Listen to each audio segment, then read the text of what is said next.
Those who know the right questions must reach those asking the wrong ones, and sometimes even the lost. I protect my identity because truth has a body count. Welcome to the Anarchist File. Let me tell you a secret. Your life is a spreadsheet, and you're losing. Every column is filled with red. The IRS takes their cut, your boss takes his cut, your landlord takes his cut, and you're left with crumbs. The system is rigged against you. It was designed to keep you docile, distracted, addicted, apologetic. You were never meant to win. But here's the good news. Systems can be hacked. And that's exactly what we're going to do. This isn't a how to find yourself self-help video. This isn't your therapist telling you to journal your feelings into a moleskin. This is a field manual, a roadmap, a war guide. We're not here to cope. We're here to conquer. Because in 2025, the only men who thrive are the ones who reject the script, the ones who stop trusting the system and start becoming the system. You want high status? Then you need money, muscle, mindset, and legacy. You need to be untouchable. That's the empire mindset. The empire doesn't ask permission. The empire takes, we're going to smash the IRS, torch the 401k scam, laugh at the clown show of financial advisors who tell you to just keep dollar cost average. Bro, while inflation eats your future alive, we're going to rip through asset classes like a game show, exposing which ones are status amplifiers and which ones are cope for men too timid to take real risk. We're going to hit the gym, not just for biceps, but for discipline, for swagger, for the kind of physical dominance that money alone can't buy. We're going to stack books and barbell plates, because Nietzsche and kettlebells both belong in the arsenal. And finally, we're going to talk legacy, the only true scoreboard, because wealth and muscle fade, but legacy outlives you. This isn't theory, this isn't polite, this isn't nice, it's raw, it's offensive, it's satire that cuts so close to the bone you'll laugh while you bleed, because the darkest truths are always funniest when spoken out loud. Your retirement plan is a scam, your comfort is killing you, your enemies want you weak, and your only salvation is to become too dangerous to ignore, so buckle in. Think of this as a guided tour of the empire mindset, part manifesto, part comedy roast, part survival manual. By the time we're done, U1T, just understand what it means to be a high-status man in 2025, ULB1. The first battlefield in the empire mindset is money, and the first enemy is the IRS. Let's be clear, taxation is theft. Not kind of, not in a way, not but we need roads. No, theft. If you walked into a restaurant, ate a steak, and then had a guy in a badge come over and say, that'll be 30% of your paycheck forever, or else we break your legs, you'd call that extortion.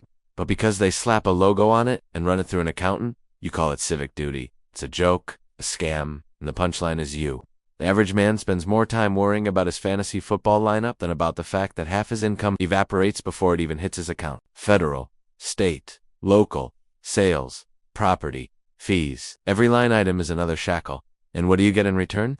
Crumbling infrastructure, endless wars you never voted for, bloated bureaucracies, hiring diversity officers with six-figure salaries to write memos about pronouns. The mafia at least gives you protection. The IRS gives you potholes. Now here's the satire. The very people who scream the loudest about fairness are the ones building the most unfair system. Billion-dollar corporations skate with loopholes. Political families launder money through charities. And you're the ATM. You're the one funding their champagne brunches, their private jets, their think tanks. They get yachts. You get audits. That's why the high-status man doesn't play by their rules. He plays them at a game. He understands that wealth isn't what you make, it's what you keep. And keeping it requires war. Not guns, not bombs, but structure, legal armor, corporate shields, offshore fortresses. That's why the first step in empire building is creating entities, LLCs, S-corps, trusts. Structures that funnel your money into investments before it ever becomes taxable income. Do you think rich men pay less because they're greedy? Wrong. They pay less because they're strategic. Because they know the rules were written by people like them, for people like them. Meanwhile, the herd brags about refunds. Bro, I got $3,000 back this year. Oh, you mean the government finally gave you a fraction of your own money back after they used you as an interest-free loan for 12 months? Congratulations. You played yourself. High-status men don't celebrate refunds. High-status men don't loan the government a dime. They structure, they shelter, they slash. The darkest truth is this. The system depends on you being too scared or too stupid to fight back. They need you terrified of audits, terrified of paperwork, terrified of making a move without permission. That fear is the leash. Break the fear, and suddenly, the IRS loses its grip. Because in reality, the system is a bluff. It runs on intimidation, not enforcement. They can't audit everyone. They can't jail everyone. They target the easy prey, the sheep, the ones who never question the rules. The high-status man isn't sheep, he's a wolf. He studies the code. He hires killers in suits, accountants, attorneys, who turn the IRS's own weapons against them. He hides in plain sight, shifting assets, multiplying write-offs, converting income into capital gains, sheltering money in vehicles the average man has never even heard of. Real estate depreciation, offshore reinsurance, Puerto Rico accent, trust layering. These aren't loopholes, they're the real rule book. And if you don't know them, you're not even playing the same game. Here's the punchline. They want you to feel guilty for even thinking about this. Paying taxes is patriotic. No, paying taxes is paying for your own chains. Patriotism is building wealth so strong the parasites can't touch it. Patriotism is creating jobs, funding innovation, supporting families directly, not funneling your sweat into bureaucracies that hate you. So what's the lesson? Stop being prey. Stop bragging about refunds. Stop acting like paying more makes you virtuous. That's slave morality. The high-status man builds shields. He stacks entities. He plays offense and defense at the same time. He's not just earning, he's protecting. He's not just making money, he's making it untouchable. That's the difference between being rich and being wealthy. Rich men earn, wealthy men keep. High-status men compound. Because at the end of the day, money is freedom tickets. Every dollar you keep is another bullet in the chamber, another fortress wall, another brick in your empire. And every dollar you lose to the IRS is another chain, another leash, another resource for parasites to use against you. You think this is about math? It's not. It's about war. And the men who win are the men who refuse to bleed out for parasites. So smash the IRS. Not with rage, not with memes, but with strategy, with structure, with discipline.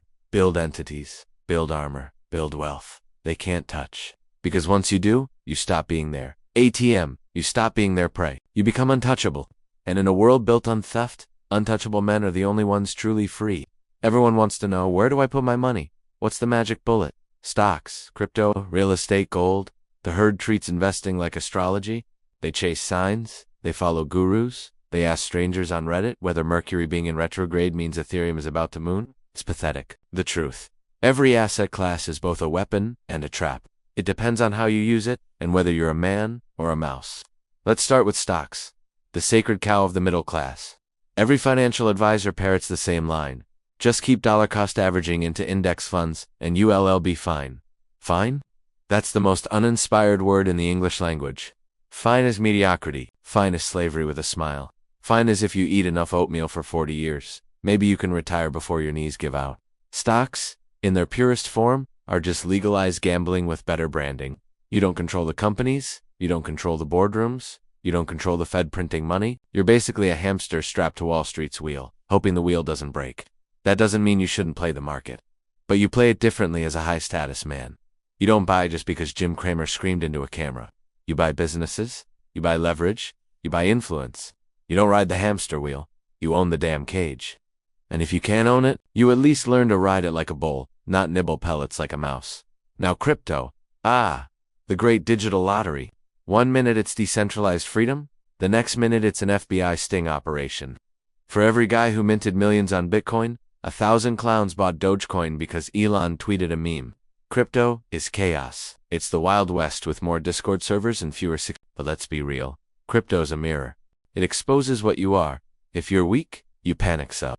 If you're greedy, you chase rugs. If you're disciplined, you build positions, cold wallets, and strategy. Crypto punishes the weak instantly. That's why the herd fears it. The satire? Every guy screaming crypto's a scam still has a bank account that loses value daily to inflation. At least with Bitcoin, the scam is honest. The fiat system is the biggest rug pull in history, but because it comes with FDIC insurance and polite tellers in pressed suits, you pretend it's safe. The high-status man plays both fiat for function, crypto for freedom, and he never bets his life on the memes. Next up, real estate. The old guard. The empire of bricks.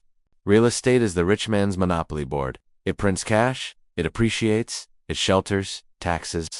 It's also a trap if you don't know what you're doing. Buying one house and calling yourself an investor is like doing one push-up and calling yourself a bodybuilder. Real estate isn't about the house. It's about leverage, tenants, debt structure, depreciation, cash flow. The herd buys their forever home and slaves for 30 years. The high-status man buys properties that pay for themselves while tenants fund his empire. Same product, different strategy, radically different outcome. And here's the satire. Politicians will scream about landlords. being evil while cashing property tax checks and owning their own dozen rentals through LLCs. Parasites always bite the hand they feed from. That's why the high-status man builds in silence. He collects deeds, stacks leverage, uses other people's money, and smiles while the herd chants slogans about housing justice. Now gold, the ancient flex. For thousands of years, men have fought wars, built dynasties, and died over shiny rocks. Gold doesn't produce income. It doesn't innovate. It just sits there, heavy and silent. But that silence is power. Gold is the fallback asset, the screw you asset. When currencies collapse, when governments implode, when empires burn, gold remains. It's the one thing that has never gone to zero.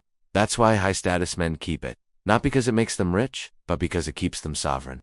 The herd says you can't eat gold. True. But you also can't eat dollar bills. And at least gold won't rot when the system does.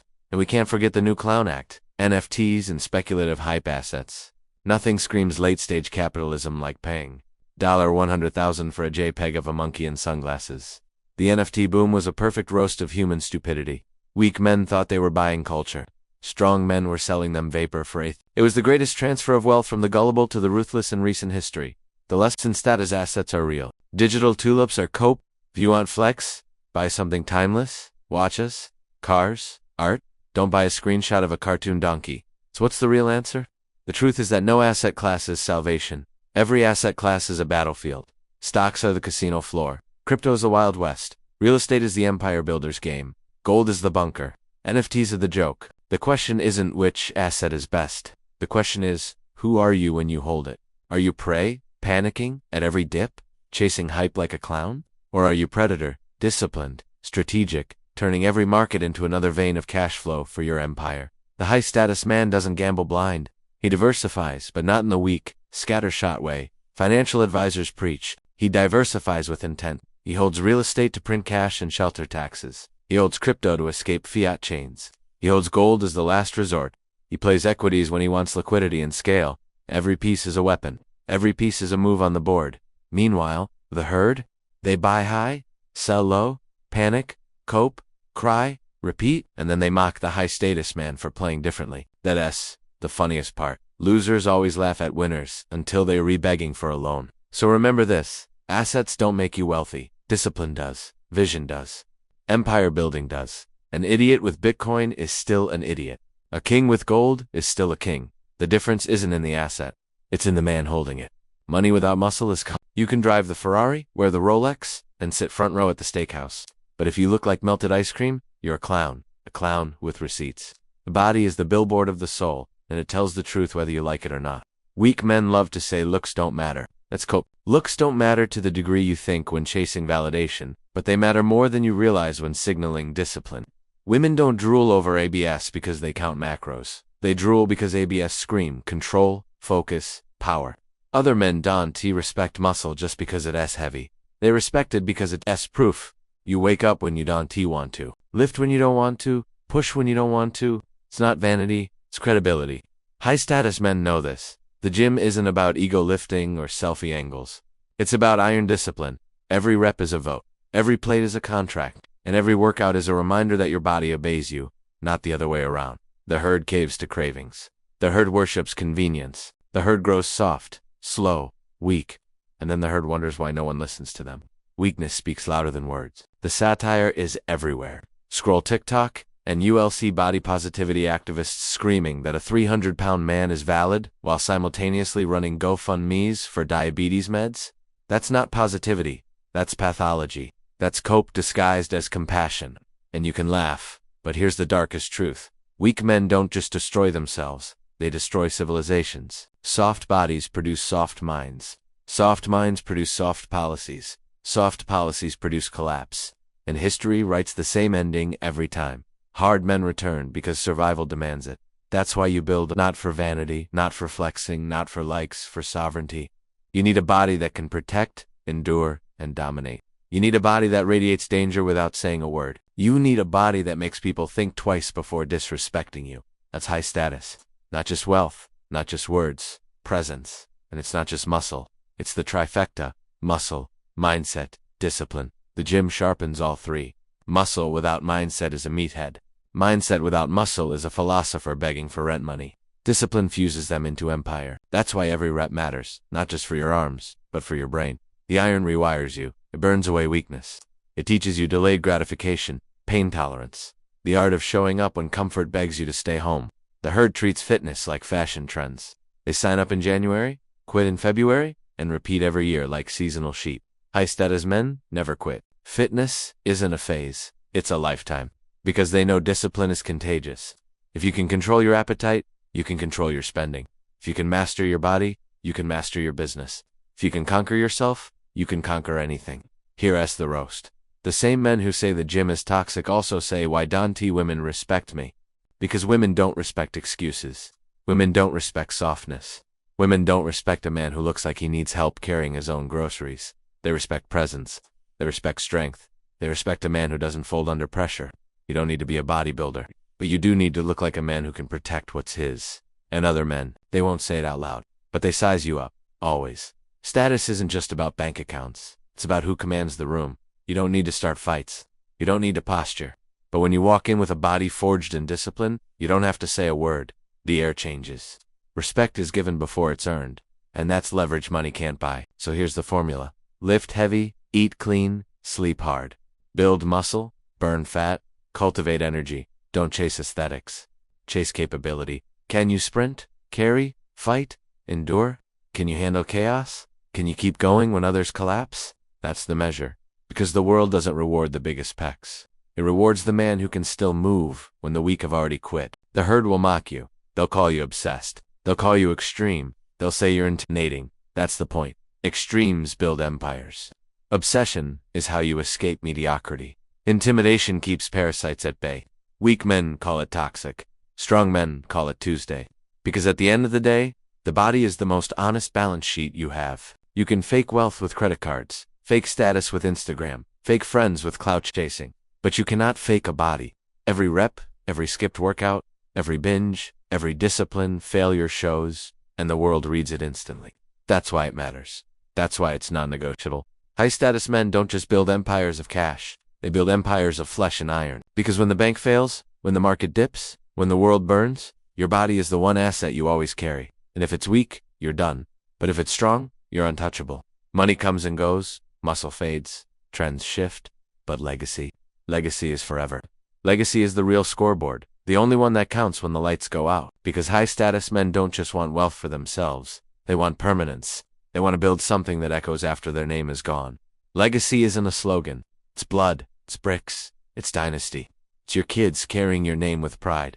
It's businesses printing cash long after you've left the boardroom. It's monuments, companies, networks, books, inventions, anything that plants your flag in history. The herd thinks legacy is Instagram likes. Legacy is whether your great-grandchildren eat because of what you built. Legacy is whether your name rings or rots. Look at history. Weak men chased comfort and disappeared. Strong men built legacies and became legends. Alexander the Great died at 32 but still lives in textbooks. Carnegie built steel. Rockefeller built oil. Ford built cars. Their money's been spent, but their names are immortal. That's the game you don't want to be comfortable. You want to be unforgettable? And here's the satire. The very people who scream down with patriarchy still crave legacy. They still give their kids their father's last name. They still dream of being part of something bigger than themselves. They want the fruit but despise the root. Legacy terrifies them because it's proof that strength outlives weakness. But legacy isn't just empire, it's family. Not just kids, family lines, traditions, rituals, culture. The parasites want you atomized, lonely, childless, spending your money on pets and products until you die alone in a pod. Why? Because families are fortresses. Families resist the state. Families build generational wealth. Families carry names that politicians can't erase. That's why they attack family, because family is the original dynasty, and dynasty is dangerous to tyrants. The darkest truth?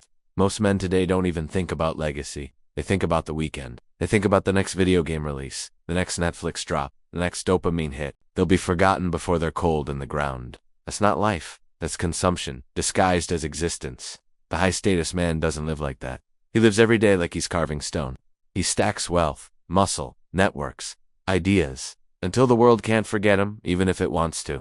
Legacy is why you don't waste time. Every wasted day is an insult to the men who came before you, and the children who may come after you. Every wasted day is another brick missing from your fortress. The herd says, relax, enjoy yourself. High-status men say, "I'll rest when my name is immortal." That's the divide. Comfort or legacy? The herd always picks comfort. The high-status man always builds legacy. And it's not just personal. Legacy multiplies. When you build a company that outlives you, when you mentor men who rise because of you, when you raise sons who protect daughters, when you build a network that carries your people through storms, that's exponential impact. That's immortality through influence. The satire: politicians spend decades writing policies that vanish the moment they're out of office. Activists scream slogans that no one remembers a year later. Meanwhile, one man who builds a dynasty can alter a nation for centuries. That's power. That's leverage. That's why you aim higher than money, higher than muscle, higher than fame. You aim at forever, but legacy requires sacrifice. You can't binge yourself into immortality. You can't scroll your way to dynasty. Legacy demands pain, focus, discipline. It demands saying no when the herd says yes. It demands choosing the long game over the short high. That's why so few men build it, because it's hard, and that's why it's priceless. So what's the formula? Build wealth that outlives you. Build a body that inspires. Build a family that multiplies. Build values that can't be canceled. Build a network that strengthens across generations. Build until your name is a monument. Build until your bloodline is a fortress. Build until history itself can't forget you. That's the empire mindset. That's the legacy play. Everything else, the cars, the clothes, the flexes, is noise. Legacy a signal. And when you're dead, when the noise fades, when the trends rot, legacy is the only thing left. So build it.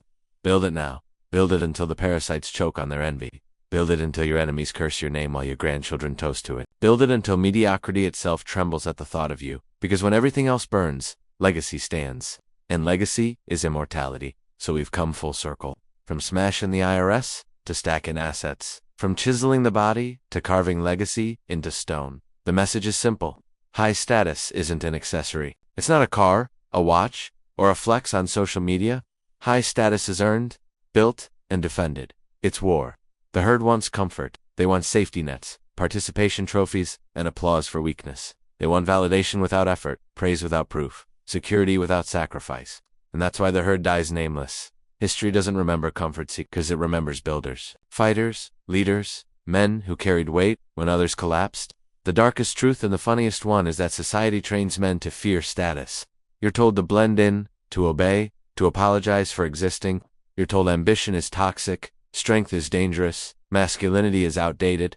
But the reality, the world runs on men who refuse to obey that script. Civilization is built by the disobedient. Progress is made by the ambitious. Survival is guaranteed by the strong. And culture bows, every time, to the high-status man. That's why you can't settle. You can't coast. You can't play small. Every day you're either building or decaying. Every choice adds to your empire or subtracts from it. Every rep, every dollar, every hour is a brick. Stack enough, and you become untouchable. Neglect them, and you vanish into mediocrity. Remember this. Status is contextual. Money is fragile. Bodies fade. Dynasties crumble. But the man who builds all four together becomes immortal. Because when you combine wealth with strength, discipline with vision, rebellion with legacy, you stop being just a man. You become a monument. You become a force. You become the kind of name that rattles through history and refuses to die. So build. Build relentlessly. Build without apology. Build until your enemies gnash their teeth and your descendants walk taller because of you. Build until mediocrity itself shatters under the weight of your presence. Build until the world knows, beyond doubt, that you were here. Because in the end, there are only two kinds of men. Those who are forgotten, and those who build forever. And the high-status man? He always builds forever. The story isn't over. This was the Anarchist File.